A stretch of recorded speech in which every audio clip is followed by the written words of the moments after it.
A few weeks ago, I posted an early version of a dice rolling program that I made in MicroPython using a Raspberry Pi Pico.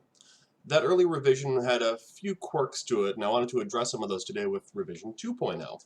Now, the three main limitations of that were number one, that it could only roll a single type of dice, which is a 20-sided dice or a d20.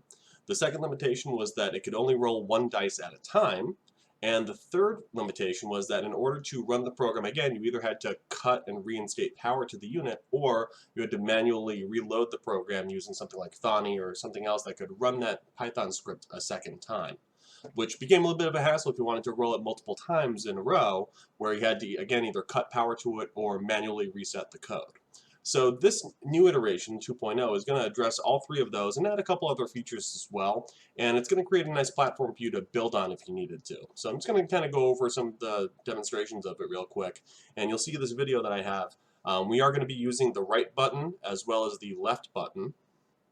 And right here, I'm just going to play this clip. You can see that you can actually cycle through a D4, a D6, D8, D10, D12, D20, and even a D100, then it actually loops back to the D4. So again, one of the things that we were looking to do earlier was to let it cycle through without having to cut power, and one of the ways we did that is by using a while loop and adding a couple attributes. I'll show you that in the code in a little bit as well. Now you can see on this screen, you can actually select how many dice you want to roll. And this is actually done after you select what type of dice you want to roll. So it's not granular enough to let you roll like 2d4s and 2d6s at the same time, but you can select multiple dice of a certain type. So in this case, we can go, this is a d20, so you can see it roll the critical, has a little flashing message, it plays music as well.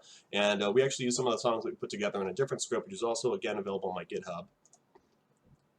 And you can see it just kind of flashes, critical, plays a little song. Now, because the screen here has a limitation in terms of number of characters it can display, there's only 16 characters available per row. So if you had more than 16 characters, certain characters would get cut off. And because of that, depending on what type of dice you choose, it might actually have a limitation as to how many dice you can roll. So in this case, we're actually going to roll a d8. And for a d4, d6, or d8, you can actually roll up to 10 dice. And the reason for that is that again, we're framing each number between a square bracket. So square bracket, the number, square bracket. So each dice that you roll is 3 characters. So if you have 3, 3, 3, 3, 3, that's 15 total per row, and you have 1 character left on the end.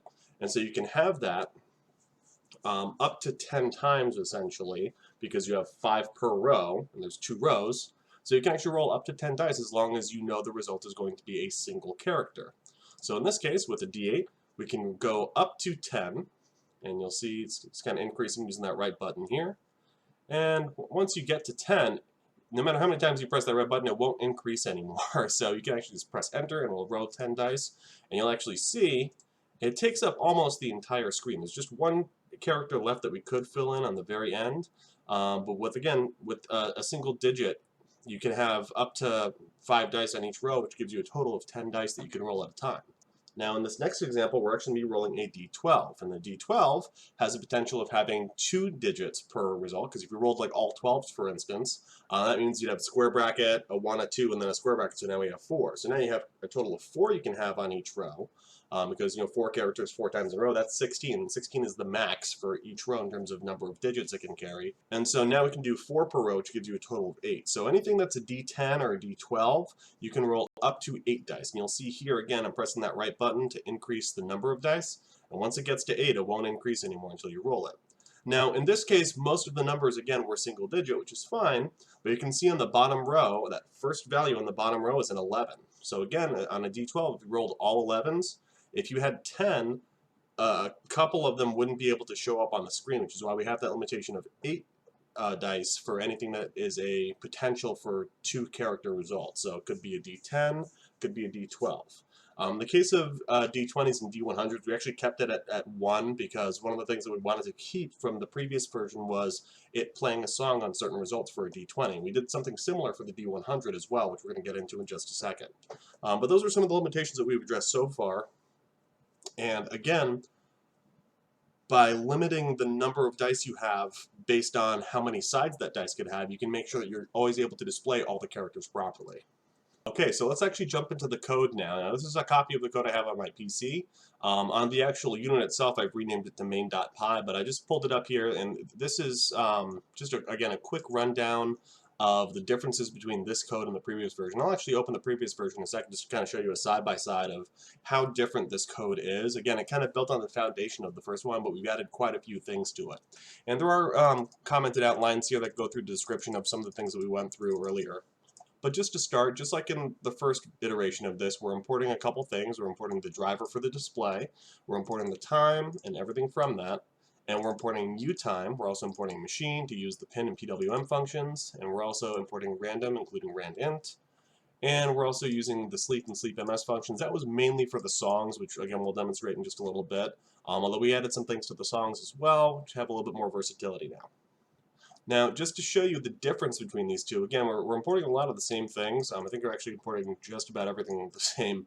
And then we have the songs kind of front-loaded in the original code for the 1.0 version, and the actual code's a very, very brief script. This one's going to be a little bit more involved because, again, we're addressing some of those limitations from the first iteration, and especially now that we're using different kinds of dice, we have to account for that as well, in addition to the limitation of the screen size that we're working with. So you can see this first thing here is just how many dice. The default dice number is going to be 1, so every time you cycle through this code, it's going to reset that value to 1. And I'll show you that a little bit later as well. Now there's a few different types of dice that we're using, and I basically just have dice 4, dice 6, dice 8, dice 10, all the way up to dice 100, and those just represent the actual integers. And we just wanted to make that there, just to make it a little bit easier for later on. You'll see why. And again, as soon as this code runs, the default dice that it's going to show is that D4, that 4-sided dice. Again, we're importing that same driver. We have a similar display here where it just says dice roller, and then it says choose your dice. And this is where it shows you what kind of dice. The default, again, is going to be the D4. So again, it'll show that D4 in those greater than less than signs, just to kind of frame it and show you what you're about to select. Now, this is where we had to get a little creative with Boolean values. A Boolean value is something that's either regarded as being true or being false, and you can change those values later on. So one of the things that we did is we used these Boolean values to cycle through the different menu screens in this program. So the first one that we did was the dice type selected, and this basically just means, have you selected your dice type? Yes. If you have, this would become true. And if this is true, then you're going to be given a different set of options. For instance, if we have our dice type selected, it'll then move on to ask us, have you selected your number of dice, how many dice you want to roll? And if that isn't true, then it'll give you a different set of options. So there's a couple things that we added here. There's also going to be a dice rolled, and this is going to be really key in us being able to reset this program to the beginning. I'll show you how that works a little bit later as well. And just like in the original program, we're using the speaker, using PWM on pin 15. Again, that's the GPIO pin 15. And now we have these songs, and we've actually expanded our list of songs. And again, all the songs that are used in this program are going to be in the GitHub repository for the songs template. But one of the things that we added on this one is we have the FF7 song, and we have a message that says critical. And the way that that works is we're utilizing the pauses in the notes to flash the message critical on and off, on and off, on and off. So it kind of stands out at you as you're doing that. We did something similar for the song from Legend of Zelda, and something similar again from the Chrono Trigger song. And so again, utilizing those pauses, we were able to, and you can see what I've done here, just to make sure it clears completely. There's actually 16 spaces. You'll see why I do that a little bit later. But we fill all 16 spaces with just empty space, and then we have the message critical coming up. So it goes on, off. And again, it just looks a little bit different.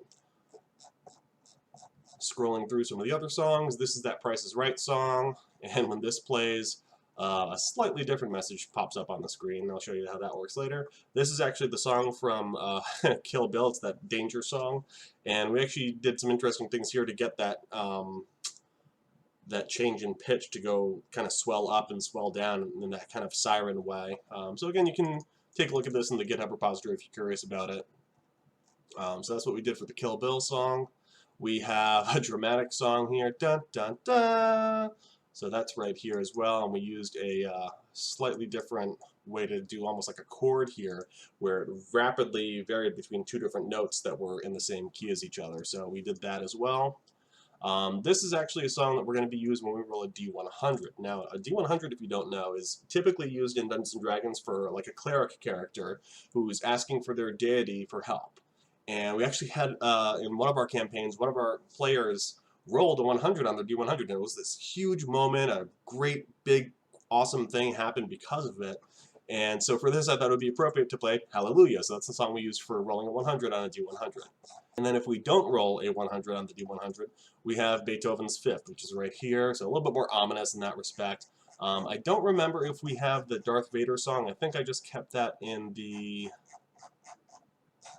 Yeah, I just kept that in the template. We have a couple other songs we're using here, so no Darth Vader song for this, although we certainly could use it now that we put that together. I did a different video on that if you want to check that out.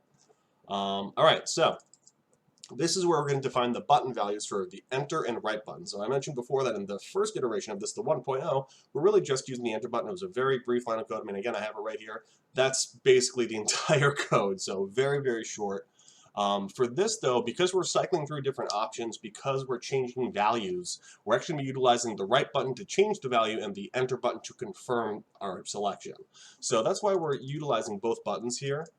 And again, it says it right here in the notes as well. The enter button is typically used to confirm a selection. The write button is typically used to cycle through the various options. Now, this part's really key. Either button can be used to rerun the program from the beginning, once the dice have been selected and rolled. So if you remember earlier, we had that dice rolled equals false. I believe it was further up here. Let me just scroll up a bit. We had some Boolean values. Yeah, dice rolled. This is the part right here that's going to allow us to do that, because as soon as we press either the enter or write button, we can change this value back to false, because we will basically say, okay, reset, and either the enter or write button will become our reset option for that. So that's a key piece of this program that we wanted to address to make it a little bit more versatile, a little bit more user-friendly as well. So by default, each button is going to be set to a 0, meaning it is off until it's pressed. When it's pressed, it's considered a 1 or on. And then here is where we start to use different functions. So you can see there's a different function that we put together depending on how many dice you're choosing to roll. So in this case, we started off with roll 10d, so meaning you've selected to roll 10 dice. And in this, we have each dice selected individually. So we go d1 all the way through d10. That's not referring to the number of sides. That's just referring to which dice in that group of 10 we're talking about. The number of sides will actually be determined differently, and I'll show you how that works. So you'll see that we have this dice type here, and the reason that we have that is because here, up earlier, we can do dice type equals dice 4, dice 8, blah, blah, blah, right? We can go through. Now you'll see here that each dice is a random number between the number 1 and the number dice type. And dice type we defined earlier, if you look. By default it's dice 4, although that will change depending on our selections in the menu. So the dice type can actually change to a dice 6, a dice 8, a dice 10, or a die 8, die 10, d10, you know. And that will basically allow us to use this same function regardless of what type of dice we selected. So we could do this with D4s, we could do this with D6s, we could do this with D8s, again with D10s, 12s. We're limited to 8, which we've defined a little bit later. But this is how we're going through and rolling those dice individually to get different values for each one. If we just did one dice and rolled it 10 times, it might show the same result each time. But by having it rolling each dice at the same time and giving them different variable numbers, we're able to display them in this string on each line differently. So you'll notice too, excuse me, you'll notice too that when it displays it, it's going to display it as a string of D1. And that's because D1 is a random number between two integers, which means D1 is an integer. And we're trying to display a string. So we have to convert that to a string before it can be displayed on the little LCD.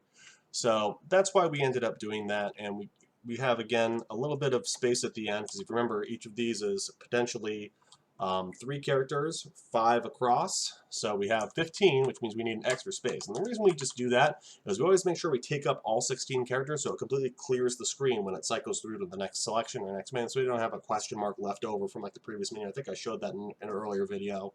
But it just kind of removes some of those artifacts that might come up if you don't clear the screen each time. So again, same thing for roll 90. We roll 9 of them, we roll 8 of them, 7, 6, 5, 4, 3, 2, and 1. Now, this is where we start to get a little bit more granular with what happens when we roll certain values. So in this line, what we're saying is if we are only rolling one dice, which is this guy right here, and that dice happens to be a 20, meaning we've rolled one dice and the result happens to be a 20, and, this is important too, that single dice happens to be out of 20, meaning that we're rolling a 20 on a D20, and the quantity is 1 because we can only make it 1 in that case. Again, I put notes here as well, but this would be a critical success. Yeah, this would be a critical success, and it was one of the cases where a song would play celebrating your good luck. So again, we have X, a random variable, and it's going to be 1, 2, or 3. If X is 1, it'll play this song. If it's 2, it'll play that song, and if it's 3, it'll play that song. So again, just giving you a little bit of variability every time, even if you just roll D20s all day long. Every time you got a 20, there's a 1 in 3 chance it could be any of these 3 songs. And even when it cycles through and resets the program, that will be the case. Now, if that dice would be a 1 and it's a D20, then we have something else that happens. So we have this here displayed. And again, we're taking up the entire screen, so that's 16 characters across. And again, if it's a 1, play this song, a 2, it plays that song, a 3, it plays that song. So you have 3 different songs that can play if you fail. And the first iteration of this, we only had 1 song that played if you failed. Again, that was a very basic program. We wanted to give it a little bit more versatility on this. So we added a few different songs for if you fail something here. Now, I mentioned this earlier. If you roll a 100 on a D100, then it plays that Hallelujah song, and it actually displays this text right here. It's a miracle! Because again, the odds of that are, well, 1%. It's very hard to do that. And if anybody has ever tried to roll a 100 on a D100, it can take a while. So we've had that happen once in our many years of playing role-playing games, and it was very memorable. And it was a cleric asking their deity for help, and so I thought this was pretty fitting to say it's a miracle. Now, on the flip side of that, if you roll a 1 on that D100, that is the worst luck possible. In this case, this will be displayed, and it'll play that Beethoven's Fifth Symphony intro right there. Now, this is where we start to get into how this program is able to run over and over again. We've already talked about some of the limitations of having characters display across a 16-character screen. We've talked about some of the songs that will play. Now we're getting into the nitty-grittiness of how the program actually runs. So this is the while loop that allows the program to run. So there's a couple different screens that we can cycle through, and again, I listed all this in the notations here. But just to give you a quick rundown, the first thing it's going to display is the dice selection screen. So again, that's what allows you to choose between a D4, a D6, etc., all the way through. And again, even if you go all the way to a D100, you can hit right again and it'll go back to 4. So if you accidentally skipped it, you can always just cycle through it until you go back to the value you're looking for. The next one is the dice quantity selection screen, and that allows you to roll however many dice you want to at once, up to the limitation that we are beholden to because of the display size. And then we have the dice roll screen, and this is the one that displays when you have selected your dice type and the number of dice you want to roll and decided to roll your dice. So there's 3 different screens that you're basically faced with depending on what you do. So during this while loop, if, this is where those Boolean values come into play, if you have not selected your dice type, so dice type selected equals false, and you haven't selected the number of dice, which is also false right now, and the dice rolled equals false, meaning you have not rolled your dice yet in this round of the program, if all those things are the case, and you press the right button, you can change from a D4 to a D6. Because again, by default, the first thing that says is choose your dice type, right? So if you haven't chosen your dice type, if you haven't rolled your dice yet, if you haven't done any of that, then you can start to cycle through the different types of dice, which are D4, D6, D8, D10, D12, D20, D100, and then back to D4. So it actually cycles through all the way, and you can keep cycling through as many times as you need to until you figure out which dice you need to roll. And that's what happens if you press the right button. So again, that's the button that lets you cycle through different options, right? However, if you press the Enter button, and those same sets of Boolean values are the case, so you haven't selected your dice type yet, you haven't selected the number of dice, and you haven't rolled your dice yet this round, then we are actually changing dice type selected. So we're saying, yes, we have confirmed our selection, we have now selected our dice type. Now, once you confirm that selection, it'll actually display something else. This brings you basically to the next menu screen. It says, how many dice do you want to roll? So this is now asking you what your quantity is going to be. So we've already selected this. As soon as this becomes true, this displays. Now, once that displays, we are faced again with 2 options. We can press the right button or the Enter button. By pressing the right button, we are increasing the number of dice that we're rolling, and we're doing that based on these Boolean values again. So we've already selected our dice type. However, we've not selected the number of dice we want to roll, and we still have not rolled our dice this round yet. So if our dice type is a d20 and our dice quantity is 1, we cannot increase it any further, because again, based on the limitations that we have, we're trying to keep that so that we're rolling 1 d20 at a time. So that's going to be one of the unique cases where if our dice is a d20, we can only have 1, so there's no increase function here.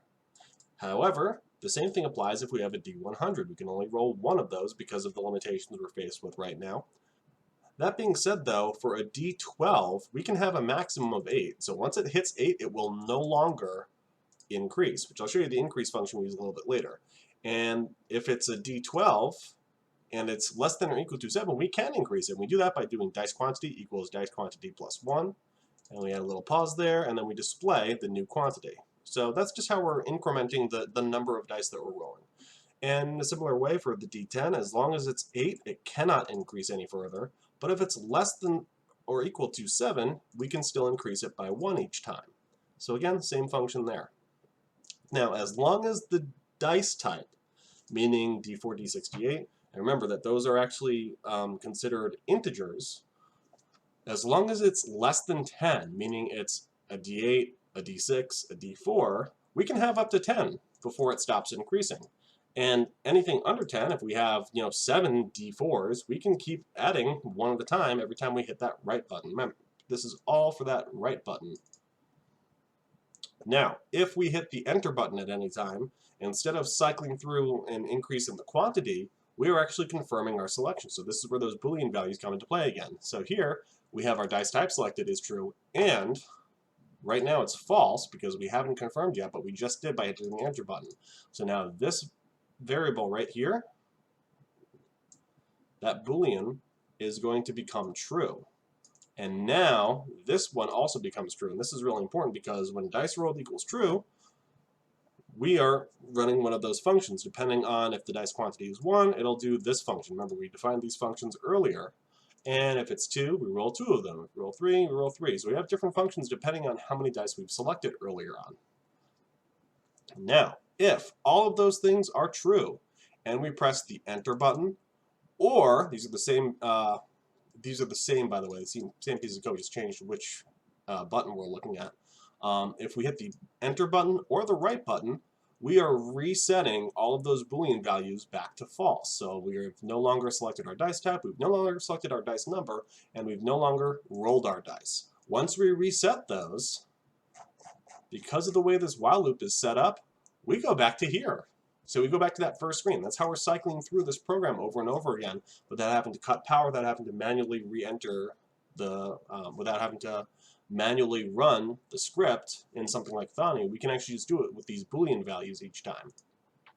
And again, every time it resets, we are resetting the dice type to 4, so it defaults to a d4, and we're resetting the dice quantity to 1 each time. And the reason we do that is because the way that the increments work, rather than cycling through the increments, we're just, again, this is a little bit more complex than the first one. It's not like super extravagant. But we're able to increase the quantity up to a max, and then we can press enter. We could make it so that it cycles through, and if you get to 8 and you press right again, it'll go back to 1. But rather than do that, we're just keeping it really basic. We figure it's probably fastest to roll the dice and cycle through again at that point. So we have these two lines, or these two sections of code, I should say, that are for the right button and the enter button to reset the program each time. Well, we're doing that again using these Boolean values. And then this is just the last else continue to allow the while loop to continue waiting for an input. So you haven't pressed anything yet, it'll just kind of sit there and wait. So that's a basic rundown of the code, and again, it's a little bit more involved, as you can see, than the first iteration, which is almost entirely encapsulated here. We've gone from, 382 lines of code, including all the songs, to looking at a little over 1,047 lines of code. So it's a little bit more intensive just because of the number of options that we wanted to add. But this took care of those 3 limitations we had with the earlier iteration of it, which were, number 1, only being able to roll 1 dice, number 2, only being able to roll a d20, and number 3, being able to reset the program and use it over and over and over again without having to cut power or manually rerun the script. So I hope this is helpful. Again, all this code is available on my GitHub as well as the templates for all the songs. And I would encourage you to check it out if you haven't and try it out yourself, and let me know if you've made any changes to it or have any questions. Thanks, everybody.